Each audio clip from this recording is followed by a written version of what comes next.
তো hello NEET অ্যাসপিরেন্টসরা, তো finally রিনিট পরীক্ষা কিন্তু হয়েই গেল এবং সাথে সাথে যাবতীয় টেনশন, উত্তেজনা, ফ্রাস্ট্রেশন, এত দুশ্চিন্তা সমস্ত কিছুর অবসান কিন্তু ঘটে গেছে। তো যাই হোক, ওভারঅল আমি যদি জিজ্ঞাসা করি কেমন হলো পরীক্ষা, তাহলে অনেকে বলবে হ্যাঁ স্যার ভালো হয়েছে, কেউ বলবে না স্যার মোটামুটি হয়েছে, কেউ বলবে না স্যার খুব বাজে হয়েছে। তো এরকম মিক্সড রিয়াকশনস তো আসতেই থাকবে, এটা খুব নর্মাল ব্যাপার। তবে এই ভিডিওতে আমরা দেখে নেবো যে এবারের রিনিটের কেমিস্ট্রি কোয়েশ্চেন পেপার কীরকম ছিল।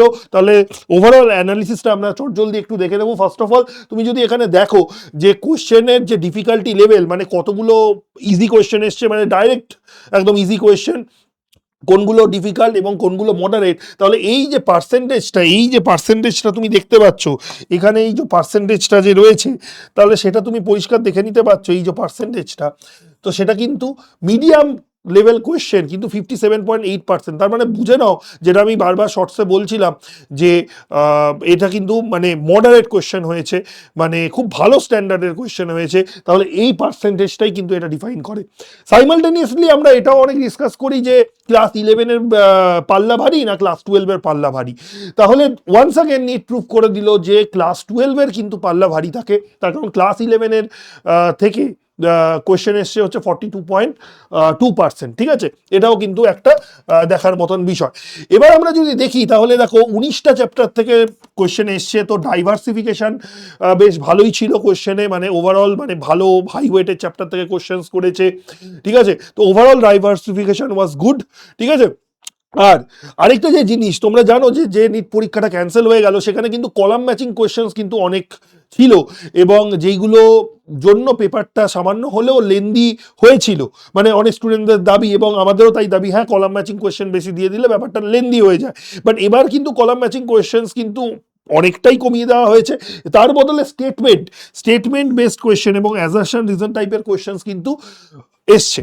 ঠিক আছে, তো এটা ভালো দিক যে অ্যাজারশন রিজন কোয়েশ্চেনে যে অনেক স্টুডেন্টরা ফেসে যায় বা কনফিউশনে পড়ে যায়, তো সেই তরফ থেকেও যে কোয়েশ্চেনটা কেন যে মডারেট লেভেল, তাহলে সেটা বোঝা যাচ্ছে, যেহেতু অ্যাজারশন রিজন কোয়েশ্চেন এবং স্টেটমেন্ট বেসড কোয়েশ্চেনও কিন্তু বেশ ভালো দেওয়া হয়েছে। সাথে সাথে আমরা যদি দেখি, ঠিক আছে, আমরা যদি দেখি যে কোন কোন চ্যাপ্টার থেকে কোয়েশ্চেন্স হয়েছে, তাহলে মোটামুটি যত ইম্পর্টেন্ট চ্যাপ্টার্সগুলো হয় এবং যত ইম্পর্টেন্ট টপিকসগুলো হয় সেখান থেকেই কিন্তু মোস্টলি কোয়েশ্চেন হয়েছে। তবে বলে রাখা ভালো যে অর্গানিকের বিষয় আমরা যদি বলি বা ইনঅর্গানিকের বিষয় যদি বলি, এক এক করে বলছি, যে ইনঅর্গানিকে কিন্তু ইজি লেভেল কোয়েশ্চেনের পরিমাণ কিন্তু অনেকটাই বেশি হয়েছে তোমরা জানো, এবং ইম্পর্টেন্ট টপিকসগুলো থেকেই করা হয়েছে। অর্গানিক কিন্তু খুব মানে অর্গানিকের কোয়েশ্চেন বুঝিয়ে দিয়েছে যে খুব ডেপথে গিয়ে ইনডেপথ নলেজ কিন্তু অর্গানিকে প্রয়োজন, না হলে কিন্তু তুমি অনেক কোয়েশ্চেনই অর্গানিকে পারবে না। যেরকম ধরো হচ্ছে স্টেটমেন্ট বেসড কোয়েশ্চেন যেটা ছিল cis two butene trans two বিউটিনের যে ব্রোমিন CCl4 এবং KMNO4 এর সঙ্গে বিক্রিয়া, তো সেখানে তোমাকে কিন্তু আইসোমারিজমের ব্যাপারে ভালো নলেজ চাই। আবার মানে ওই একটা অ্যালকাইনের সঙ্গে ওই বার্চ রিডাকশন একবার করা হচ্ছে, একবার লিন্ডলার ক্যাটালিস দিয়ে রিডাকশন করা হচ্ছে, তাহলে সেই যে কোশ্চেন্সগুলো তার মানে এখানে বুঝিয়ে দিয়েছে। বা গ্রিগনার রিয়েজেন্টের সঙ্গে যে সাইক্লোহেক্সাইল অ্যামিনের যে বিক্রিয়াটা যেটা ছিল, কি প্রোডাক্ট তৈরি হবে, সেটাও বুঝিয়ে দিয়েছে যে তোমাকে অনেকটা ডেপথে গিয়ে কিন্তু পড়তে হবে, শুধু ওপর দিয়ে ওই নেম রিয়াকশন বা ইম্পর্টেন্ট রিয়াকশনসগুলো পড়লেই কিন্তু চলবে না। তো এটা কিন্তু একটা খুব শিক্ষণীয় ব্যাপার, এবং যেটা হয়েছে সেটা ভালো হয়েছে, তার কারণ যারা সারা বছর ধরে পড়াশোনা করেছে সেই স্টুডেন্টসরা কিন্তু বেনিফিটেড হবে।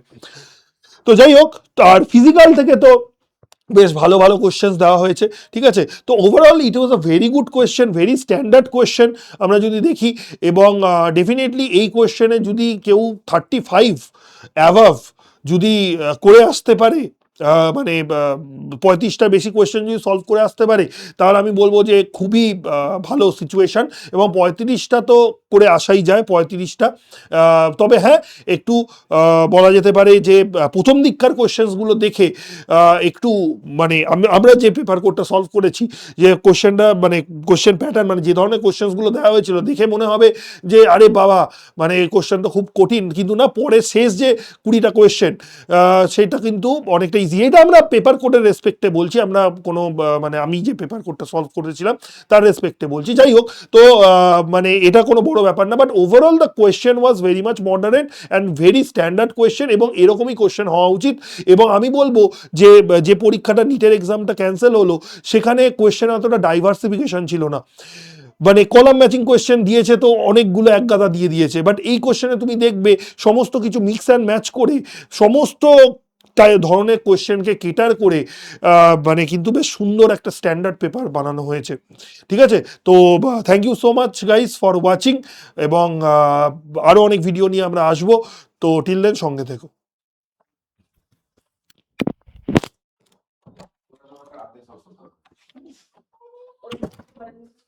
Time, sir. Oh, very good.